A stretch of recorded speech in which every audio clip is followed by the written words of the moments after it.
तो हेलो दोस्तों, कैसे हो सभी लोग। आई होप आप सभी लोग बहुत ही बढ़िया होंगे और मजे कर रहे होंगे। आप सभी लोगों का स्वागत है हमारी एक और नई ब्रांड न्यू एजुकेशनल वीडियो में। तो जैसा कि आपने लास्ट एजुकेशनल वीडियो यानी कि हमने चैप्टर 7 की स्टार्टिंग कर दी थी और हमने चैप्टर 7 की स्टार्टिंग में ही हमने पार्ट 1 जो लेक्चर का किया था, उस लेक्चर में हम लोगों ने एक्सरसाइज 7.1 है उसके हम काफी करीब पहुंच गए थे। अब हमारे पास में सिर्फ एक थ्योरम बची है 7.1 के लिए और हमारे पास में कुछ क्वेश्चंस करने रह गए हैं। एक दो क्वेश्चंस है, बस इतना ही काम बचा है और आपका फिर 7.1 के लिए लेक्चर खत्म। ठीक है, तो मेरी कोशिश यही रहेगी कि ये लेक्चर 10 से 15 मिनट का बने ताकि आप लोगों को देखने में कोई दिक्कत वाली बात ना हो। अगर आप लोग वीडियोस अच्छी लग रही होगी आप लोगों को तो प्लीज़ इस वीडियो को जाके लाइक कर देना। चैनल पर नए हो तो चैनल को सब्सक्राइब कर देना। मेरा नाम है प्रियांशु ठाकुर, मैं हूं आपका एजुकेशनल मेंटोर और मैं यहाँ पर आपको बेसिक्स से आप कैसे अपने आप को कवर अप करें मैं ये सिखाता हूँ आप लोगों को यहाँ पर। तो चलिए जल्दी से शुरू करते हैं। तो बिना किसी देरी के हम शुरू करते हैं। हमारा आज का जो टॉपिक है वो हम सीधा सीधा शुरू करेंगे हमारी थ्योरम से। जो ट्राइंगल्स हमने चैप्टर की स्टार्टिंग कर दी थी, तो ट्राइंगल्स चैप्टर में मैंने आप लोगों को लास्ट के बताया, कुछ रिकैप कर लेते हैं, थोड़ा सा रिवाइज कर लेते हैं, है ना। थोड़ी सी चीज रिवाइज कर लेते हैं। तो हमने लास्ट क्या पढ़ा था? लास्ट सर हमने ये पढ़ाया था एसएएस थ्योरम क्या होती है। एसएएस ठीक है सर, एक्सियम थी। तो एक्सियम सर वो क्या कहती थी कि अगर दो ट्राइंगल्स तभी कॉन्ग्रुएंट होंगे जब उनके दो साइड्स और उनका एक एंगल इक्वल होगा, है ना। तो अब अपने पास में जो अगली चीज है यानी कि जो अगला अपने पास में टॉपिक है या थ्योरम उसको कह सकते हो, वो है हमारे पास में थ्योरम 6.1 जो कि है हमारे पास में ASA। अब आप पूछोगे सर ये ASA क्या होता है? SAS तो सर समझ गए क्या होता है, ASA भी उसी के हिसाब से है भाई। ASA का मतलब है एंगल साइड एंगल, ठीक है। ASA का मतलब होता है एंगल साइड एंगल, ठीक है। तो ये थ्योरम क्या कहती है? देखो, ये थ्योरम ये कहती है कि वो दो ट्राइंगल्स जिनको हमें कॉन्ग्रुएंट प्रूफ करना है एक दूसरे के साथ में, वो तभी कॉन्ग्रुएंट प्रूफ होंगे जब हमारे पास में दो एंगल्स और एक साइड मतलब सिमिलर होगी, इक्वल होगी वो दोनों, है ना। तो इसका मतलब यही है कि जब दो एंगल्स और एक साइड दोनों ट्राइंगल्स के इक्वल होंगे तब जाके वो दोनों ट्राइंगल्स कॉन्ग्रुएंट प्रूफ हो सकते हैं, ठीक है। बहुत बढ़िया सर, समझ आ गया, बिल्कुल कोई दिक्कत वाली बात नहीं है। अब जल्दी से इस थ्योरम की स्टेटमेंट लिखते हैं और फटाक से इस थ्योरम के प्रूफ पे चलते हैं, ठीक है। मैंने जैसा आपको बताया कि इसका मतलब क्या होता है एंगल साइड एंगल का, तो ये भी जो इसका जो थ्योरम है यानी कि जो इसकी स्टेटमेंट है वो भी यही कहना चाह रही है कि two triangles are congruent if, यहां पर अपने एक कॉमा भी चाहो तो लगा सकते हो, if two angles are and the inclined side of one triangle are equal to the two angles and the inclined side of the other triangle। ये अदर चीज है, ये अदर है, तो ये ध्यान रखना, दोनों अदर साथ में है, ठीक है। तो ये भी चीज वही कह रही है, ठीक है सर, मेरे को ये चीज तो समझ आ गई। अब इसको सर प्रूफ तो होगा इसका, क्योंकि थ्योरम है तो ऑब्वियसली इसका प्रूफ है अपने पास में। तो अपन इस स्टेटमेंट को सिर्फ मिटाएंगे। अगर आप चाहो तो ये स्टेटमेंट लिख सकते हो नोटबुक में। आपको क्या करना है, आपको वीडियो पॉज करनी है, आपको वो चीज पता ही है। तो आप लोगों को वीडियो पॉज करनी है और अगर आपको स्टेटमेंट लिखनी है तो लिख लीजिए, और अगर नहीं लिखनी है तो आप सीधा ASA के कर लीजिए। क्योंकि दिमाग में देखो, कभी भी तुम याद रखोगे स्टेटमेंट तो तुम्हें स्टेटमेंट एग्जाम्स में नहीं पूछेगा। स्टेटमेंट तो तुम अपने आप से फॉर्म कर लोगे, तुम इतने कैपेबल बन जाओगे स्टेटमेंट फॉर्म करने के हिसाब से। लेकिन एग्जाम्स में क्या होता है, एग्जाम्स में तुम लोग मात खा जाओगे किस चीज में, कि सर ASA का मतलब क्या होता है, ASA का मतलब पे मात खा जाओगे, ठीक है। तो मैं ये भी बता रहा हूं कि आप लोग कहाँ गलती कर सकते हो और कहाँ आप गलती नहीं करोगे। तो आप इसको ध्यान में रख के चलो। ASA का मतलब होता है सर दो कॉन्ग्रुएंट ट्राइंगल जब भी प्रूफ हो सकते हैं जब उसकी दो एंगल्स और उसका जो इंक्लाइंड साइड है वो साथ में अदर ट्राइंगल के इक्वल हो, ठीक है। ये चीज आप लोग ध्यान में रख लेना। ये स्टेटमेंट आपको याद करने की बिल्कुल जरूरत नहीं है, मैं तो यही बोलूंगा आप कॉपी में मत लिखो स्टेटमेंट, आपको बस इस चीज का मतलब समझ आ जाना चाहिए। जैसे ही आप लोग क्विक रिवीजन लो तभी इस चीज का मतलब आपको समझ आना चाहिए। जैसे ASA है तो ASA में सर ने बताया था कि दो एंगल्स इक्वल होंगे और एक इंक्लाइंड साइड इक्वल होगी, ठीक है, कोई दिक्कत वाली बात नहीं। ASA आपको समझ आ गया, आप लोग इजीली स्टेटमेंट फॉर्म कर सकते हो, ठीक है। तो बढ़ते हैं अपने इस थ्योरम के प्रूफ की तरफ, ठीक है। अब जल्दी से बढ़ते हैं अपने इस ट्राइंगल के मतलब ASA के प्रूफ की तरफ। तो प्रूफ देखो क्या कहता है। पहले तो मैं क्या कर रहा हूं, प्रूफ में मैं ये दो फिगर्स ड्रॉ कर लेता हूं। एक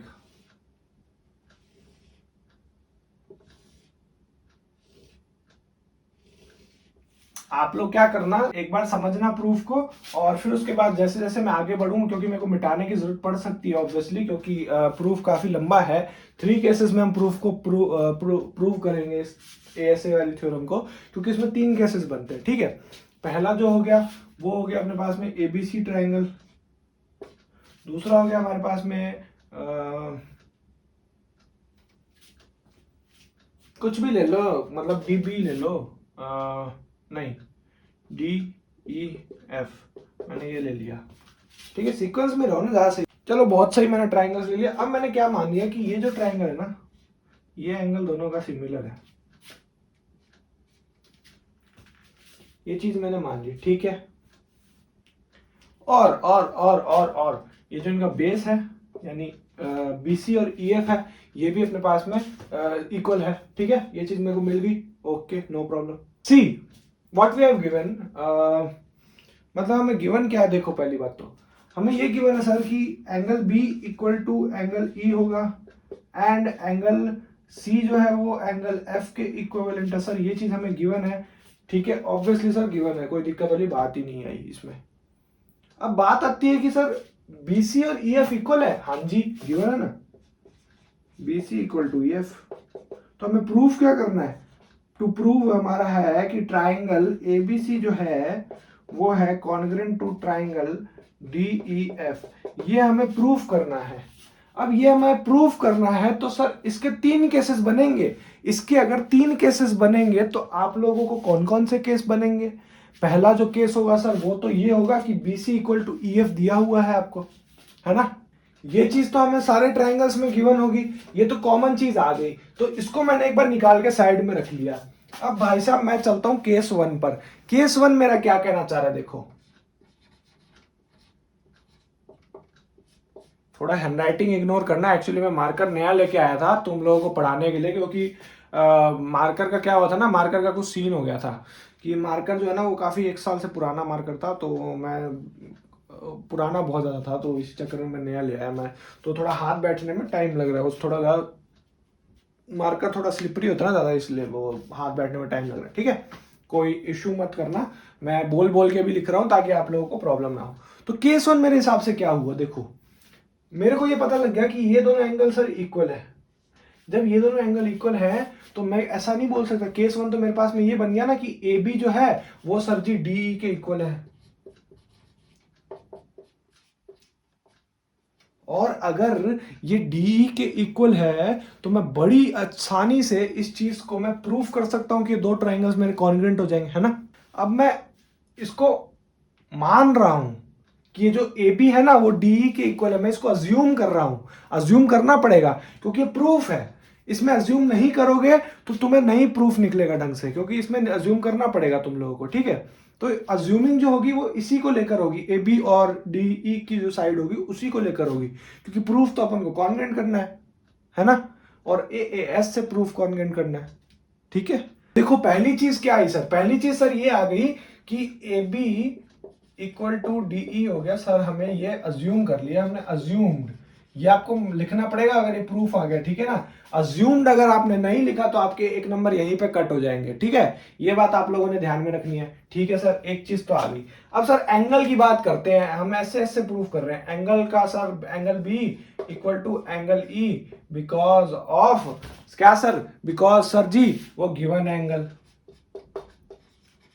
ठीक है, समझ गया। और BC भी है सर, वो भी EF के इक्वल है because it is given.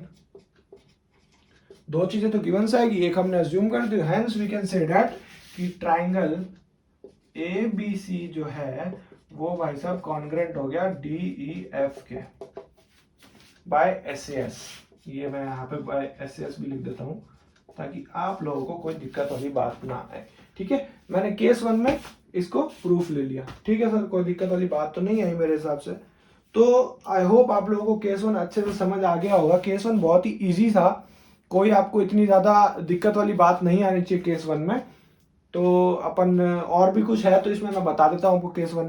Case one में एक चीज ध्यान रखने वाली होती है कि बच्चे क्या है ना, अज्यूम नहीं कर पाते हैं। वो सोचते हैं कि सर अब हम कैसे प्रूफ करेंगे, इसको तो हम ऐसे ही प्रूफ कर देंगे। तो देखो चीज क्या होती है, अज्यूम करना, जो अजम्पशन है वो तुम्हारा बहुत नेसेसरी चीज है, पार्ट रोल प्ले करता है मैथमेटिक्स में।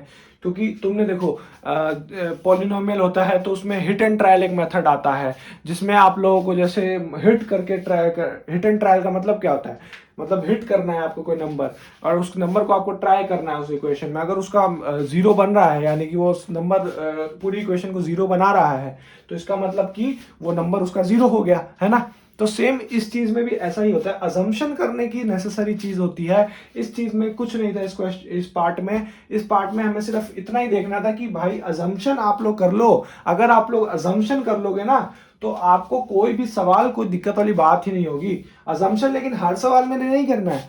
सवाल में अजम्पशन तो कभी नहीं आएगा, सवाल में तो एक्यूरेट आंसर्स आएंगे। ठीक है, सवाल में आपको कंस्ट्रक्शन करना होगा। आपको कुछ लग रहा है कि सर ऑल्टरनेट लग रहा है, या आपको लग रहा है कि कुछ कॉरेस्पॉन्डिंग सा लग रहा है, तो आप लोगों को कंस्ट्रक्शन करना होगा उस हिसाब से। ठीक है, बट अगर नहीं लग रहा आप लोगों को, तो आप लोगों को अजम्पशन तो उस सवाल में नहीं करना है, क्योंकि अजम्पशन के बिना सवाल मैक्सिमम सॉल्व हो जाते हैं 99%।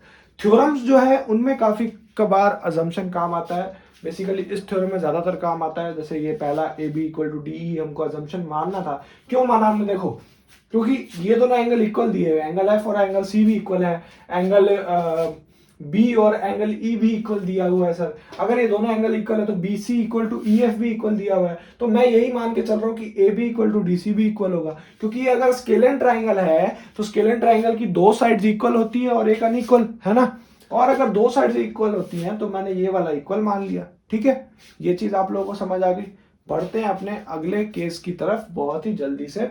ठीक है, केस 2 का देखो, केस 2 में क्या है। अब केस 2 सर क्या कहना चाह रहा है, केस 2 ये कहना चाह रहा है कि मानो मैंने ये चीज ले ली कि जो ए बी है ना वो हो गया डी के बड़ा, ए बी की जो साइड है वो डी से बड़ी मान ली मैंने सर। ठीक है, अब मुझे इसमें क्या दिख रहा है, मैं इसको कैसे कर लूंगा। देखो अब मैं क्या मान सकता हूं, इस सिचुएशन में कभी भी ऐसी चीज आए तो जिस ट्राइंगल को बड़ा माना गया है उस ट्राइंगल को आप, जैसे मैंने सी से एक पॉइंट ले लिया। ठीक है, सी से मैंने एक पॉइंट ड्रॉ कर लिया ए बी लाइन पर। ये मैंने एक पॉइंट ड्रॉ कर लिया जो कि मेरा हो गया कुछ पी पॉइंट। ठीक है, थोड़ा पास में डालता हूं ताकि सही रहेगा। मान लिया मैंने कुछ पी पॉइंट हो गया। ठीक है, ये पी पॉइंट मैंने कुछ मान लिया। मैं क्या कह सकता हूं कि अगर ए बी डीई से बड़ा है तो यानी कि पीबी जो होगा, पीबी ये वाला पॉइंट, ये वाला इक्वल टू डीई हो सकता है। व्हाई? Because of construction. ठीक है, कंस्ट्रक्शन के थ्रू मैंने ये चीज इसमें प्रूफ कर दी कि ये जो पीबी है सर वो डीई के इक्वल है। क्यों? क्योंकि एबी जो है वो डीई से बड़ा है ना। ठीक है सर, ये चीज तो हमें समझ आ गई। अब हम क्या करेंगे, अब हमें सर एंगल वाला काम चाहिए। तो हमें ऑलरेडी ये बात पता है कि एंगल बी जो है वो एंगल ई के इक्वल है, तो हमें ये गिवन है ये चीज। और जो बीसी है वो भी एफ के इक्वल है, ये भी चीज हमें गिवन है। तो by S A S triangle A B C is congruent to triangle D E F. देख लो, जल्दी से देख लो आंसर। बहुत ही बढ़िया तरीके से हमने प्रूफ कर दिया, एकदम इजी तरीके से। बस आपको खेलना क्या था, इसने क्या आपको ये ए बी को बड़ा देके कंफ्यूज कर दिया कि अब बता भाई तू करेगा कैसे। तो आप लोगों को इस चीज में कंफ्यूज नहीं होना है। जब भी कोई ऐसा क्वेश्चन है कि एक साइड बड़ी दी हुई हो दूसरी से, तो आपने क्या करना है, आपने ये उसका जो थर्ड वर्टिस है उससे आपको ए बी जो जिस लाइन पे दिया हुआ है उसके सामने वाला जो पॉइंट है उससे आपको एक परपेंडिकुलर सी ड्रॉ कर लेनी। ठीक है, और फिर उसके बाद आपका क्वेश्चन तो इजीली सॉल्व हो जाएगा। ठीक है, अब मैंने ये चीज एक प्रूफ कर दी, तो अब मैं क्या कह सकता हूं, अब मैं सीपीसीटी से वो भी कर सकता था कि सर हमारे पास में जो एंगल पी सी बी होगा वो इक्वल होगा एंगल डी एफ ई के। और सर अगर सीपीसीटी लग रहा है तो मैं सर ये इसको भी इक्वल कर सकता हूं, ए सी पी को equal to angle D E F से। तो मेरे को इन दोनों को इक्वेट करने के बाद क्या आया, तो मैंने इन दोनों को इक्वेट किया तो angle P C B equal to angle A C P, ये मेरे पास में आ गया, P C B equal to angle A C P. यानी इससे साफ क्लियर होता है कि ये दोनों एंगल को हमने मिड पे काटा है, तब ये दोनों एंगल इक्वल आ रहे हैं। ठीक है, दोनों की वैल्यू एक ही है। अब आप लोगों के लिए एक छोटा सा होमवर्क है, क्या मैंने क्या दे दिया, केस थर्ड मैंने दे दिया, इसको मैं मिटा लेता हूं क्योंकि मेरे को जरूरत नहीं है इस चीज की। मैंने आपको केस थर्ड दे दिया, क्या केस थ्री दे दिया मैंने आपको कि जो ए बी है ना वो डी से छोटा है, इससे छोटा है। अब आप लोग समझ गए होंगे कि आपको कैसे सॉल्व करना है। सेम इसी तरीके से आप लोग इसको भी सॉल्व कर सकते हैं, बहुत ही इजीली ये सॉल्व हो जाएगा, कोई दिक्कत वाली बात नहीं है आप लोगों को। जैसा मैंने ये सॉल्व किया है, देखो ये दो चीजें तो कॉमन ही होगी, और ये दो अगर कॉमन आ गया तो ये पहली चीज तो आप फिगर आउट कर ही लोगे कि कैसे होना है। ठीक है, तो बढ़ते हैं अपने कुछ क्वेश्चंस की तरफ। ये अपनी क्लास की आज की पहली और आखिरी थ्योरम थी, ज्यादा इस क्लास में कुछ होगा नहीं क्योंकि बचा नहीं है कुछ ज्यादा करने के लिए। तो ये अपने लेक्चर 1 का आखिरी मतलब पार्ट 2 है, तो पार्ट 2 मतलब छोटा सा ही बनेगा, तो कोई दिक्कत वाली बात नहीं है आप लोगों को। ठीक है, बढ़ते हैं अपने कुछ क्वेश्चंस की तरफ। कुछ थोड़े इंपॉर्टेंट क्वेश्चंस हैं, अगर आप लोग इस वीडियो में आगे तक बने रहोगे तो आप लोगों को मैं बहुत ही बढ़िया बढ़िया क्वेश्चंस कराने वाला हूँ, एक दो जो एग्जाम्स में काफी हद तक पूछे जाते हैं। ठीक है, एएएस का मतलब तो समझ गए ना, एएएस एएएस एंगल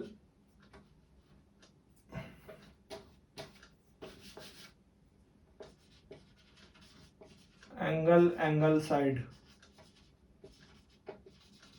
क्या इसका मतलब क्या हुआ सर, देखो इसका मतलब ये हुआ कि जो दो पेयर ऑफ एंगल्स रहेंगे वो दोनों इक्वल होने चाहिए, और जो कॉरस्पॉन्डिंग साइड होगा वो दोनों ट्रायंगल्स का इक्वल होना चाहिए। ठीक है, इसका मतलब सिर्फ इतना ही है, बस इतना सा है, कंफर्म, संतुष्ट और संक्षिप्त है ये।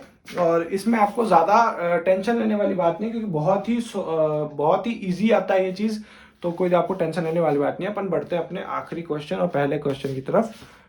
इस क्लास का आखिरी और पहला क्वेश्चन ही है, एक ही क्वेश्चन होगा क्योंकि इस क्लास में ज्यादा क्वेश्चंस कराने वाले नहीं हैं। आप लोगों को मैक्सिमम जो क्वेश्चंस है वो प्रूफ वाले ही हैं, तो आपको 7.1 जो एक्सरसाइज है उसमें काफी अच्छे क्वेश्चंस मिल जाएंगे।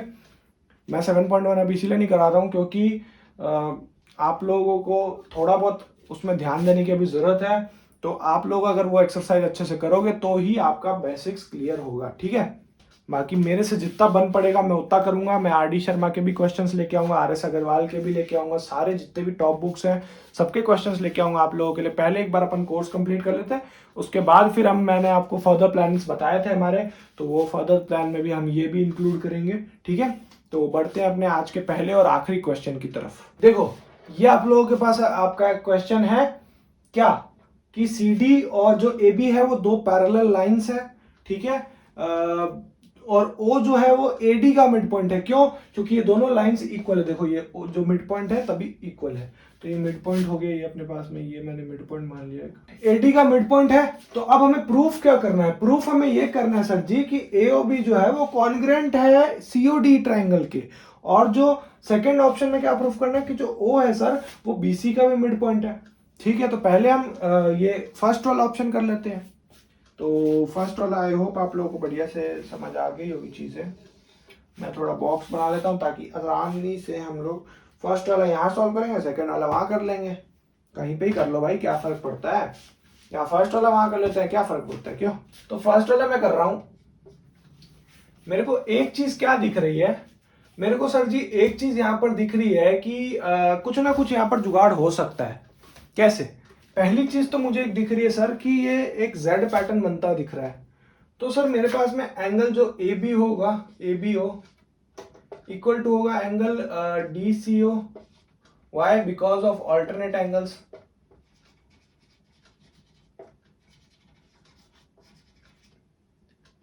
ऑल्टरनेट एंगल्स क्यों सर, क्योंकि क्योंकि ऑल्टरनेट एंगल्स इसी वजह से, क्योंकि ए बी जो है वो सी डी के पैरेलल है और बी सी इनके ऊपर एक ट्रांसवर्सल है। That's why we can say that these are alternate interior angles या ऑल्टरनेट एंगल्स। ठीक है, तो सर ये बात तो मेरे को समझ आ गई बहुत आसानी से। अब मेरे को सर एक चीज ये देखो सर, ये तो इक्वल हो गया। अब सर एक एंगल और मेरे को चाहिए इक्वल, तभी तो सर मैं ए एस से निकाल पाऊंगा, है ना। ठीक है, निकाल लेते, कोई दिक्कत वाली बात नहीं। ओके ओके, एक एंगल देखो, एंगल ए ओ बी जो है वो इक्वल है एंगल सी ओ डी के। Think about it, think about it, थोड़ा बहुत इसके बारे में सोचो। ये एंगल इसके इक्वल क्यों है, इसके बारे में थोड़ा बहुत सोचो। मैंने तुम्हें बताया, लाइंस एंड एंगल्स में भी बताया और काफी हद तक तुम लोगों को अभी जस्ट पर तुमने पढ़ा है ये, तो सोच के देखो क्यों sir. Because of the vertically opposite angles, VOA, because of the vertically opposite angles. ठीक है, वर्टिकली ऑपोजिट एंगल्स की वजह से आप लोगों को ये जो है एंगल्स इक्वल हो गए। ठीक है, और अब बात आई सर, आपने हमें AAS बताया था ना, तो सर यही चीज लग रही है AAS कैसे, एंगल एंगल, है ना, एंगल एंगल। अब साइड की बात आ गई सर, तो साइड में मेरे को क्या दिख रहा है कि O मेरा मिड पॉइंट है, यानी कि OA जो है वो इक्वल टू OD होगा because of the mid point, है ना। मिड पॉइंट की वजह से OA जो है वो OD के इक्विवेलेंट होगा। तो bye AAS triangle AOB is congruent to triangle COD। मैंने आप लोगों को AAS इसीलिए इससे पहले बताया क्योंकि इस सवाल में AAS लगने वाला था। ये चीज मुझे देखते ही सवाल को पता लग गई थी कि इसमें AAS लगने वाला था। आप लोगों को कैसे आएगा ये चीज, तो आप लोग पूछोगे सर हमें कैसे आएगी ये चीज कि आपको जैसे देखते ही पता लग गया। देखो, आप लोग प्रैक्टिस करते जाओगे, प्रैक्टिस कभी नहीं छोड़नी आप लोगों को, प्रैक्टिस करते जाओगे, चाहे आप 10वीं में जाओ चाहे 12वीं में जाओ, आपको प्रैक्टिस करते रहना है। अगर आप लोग प्रैक्टिस करते रहोगे तो आप लोगों को बहुत ही अच्छे रिजल्ट्स मिलेंगे। ठीक है, सेकेंड चीज देखो, ओ को जो है वो हमें मिड पॉइंट प्रूफ करना है BC का। ठीक है सर, ये तो बहुत ही सिंपल है सर। हम कैसे प्रूफ कर देंगे सर जी, हम OB को जो है वो हम OC के इक्वल प्रूव कर सकते हैं because by CPCT, central CPCT, okay, corresponding parts of congruent triangles. ठीक है, CPCT से सर हमने ये प्रूव कर दिया, तो सिंस ये दोनों इक्वल है तो O is the mid point of BC। बहुत ही सिंपल तरीके से सर हमने ये सारे दोनों आंसर्स निकाल लिए, बहुत ही बढ़िया तरीके से हमें ये चीज समझ आ गई। ठीक है, आपको ये क्वेश्चन अगर बढ़िया लगा होगा और समझ आया होगा तो आप लोग इस वीडियो को जाके लाइक कर दो, और ये क्वेश्चन को आप लोगों को नोट करना है, पहला 1 मिनट आपको ट्राई करना है, उसके बाद फिर आप लोग नोट कर लेना। और अभी थोड़ा बहुत आप सपोर्ट दिखा दो, क्योंकि अगर किसी बच्चे को थ्योरी अच्छी नहीं लग रही तो थोड़ा बहुत आप सपोर्ट दिखा दो, क्योंकि हम लोग बहुत ही जल्द क्वेश्चंस की नई सीरीज चालू करने जा रहे हैं। क्वेश्चंस की उसमें नई सीरीज में मैं आपके लिए अनगिनत क्वेश्चंस लेके आऊंगा, अनगिनत, आप सोच भी नहीं सकते। अप्रॉक्स हम लोग 1000+ क्वेश्चंस करने वाले हैं पूरे NCERT के, 9th NCERT के। ठीक है, तो आप लोगों को उसके लिए थोड़ा बहुत सपोर्ट दिखाना पड़ेगा। यहाँ पर आप लोग यहाँ पर रेगुलर पढ़ोगे, रेगुलर इस चीज का रिवीजन करोगे, तब जाके आपके वो 1000 जो क्वेश्चंस है वो अच्छे से सॉल्व होंगे, है ना। और वो 1000 ऐसे वैसे क्वेश्चन नहीं कह रहा, वो काफी हद तक एग्जाम्स में पूछे जाएंगे, आपके 90% चांसेस है कि वो एग्जाम में पूछ जाएंगे। ठीक है, तो ये चीज आप लोगों को ध्यान में रखनी है। और आज का आपका होमवर्क है आपका एक्सरसाइज 7.1 कंप्लीट।